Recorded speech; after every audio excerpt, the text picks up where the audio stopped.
Happy Friday. Little homegirl check-in because I haven't told you my business in a very long time. I am moving back to New Orleans, and it's very thrilling and also very scary at the same time. Those of you that may not know, I lived in New Orleans in 2020. I moved to New Orleans in 2020 during the pandemic, the very beginning of the pandemic. And the rest of y'all was never on lockdown like I was on lockdown. I was in the house.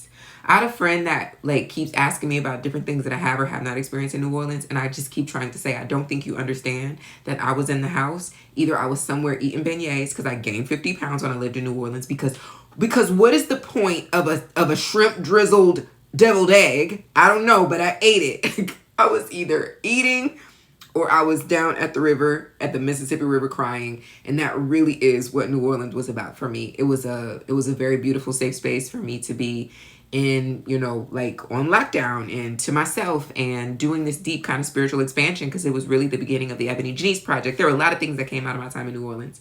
And my dog, rest in peace, puppy. My dog needed a backyard, so I moved from Harlem to New Orleans. I was in New Orleans for about 2 years. Then that last hurricane hit. I'm running through the house, throwing stuff in my bag like Nasili going with Suge because I was getting out of there. And I think that I completed the assignment that I went to New Orleans the first time to complete.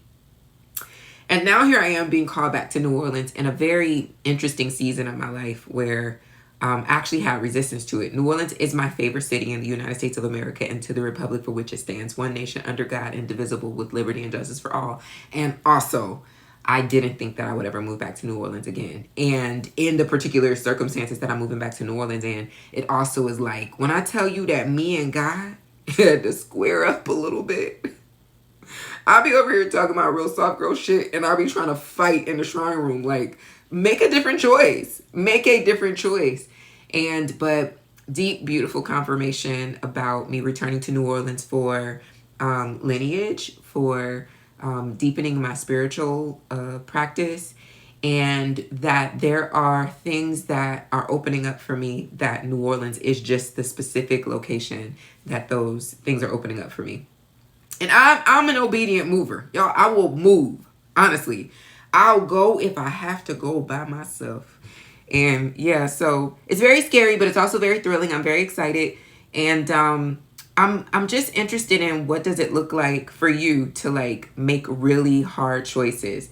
What process do you have to go through? Because the process that I had to go through, I'm pointing this way because that's where the shrine room is. I lived in the shrine room for about 64 days. I lived in a shrine room 64 days straight. I was in that shrine room, just kind of walking around. I would walk in the shrine room some days and just be like, hey, everybody help.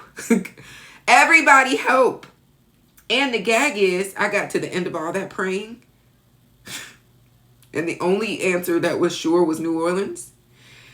And the things that I was in there begging God for was still not making any noise.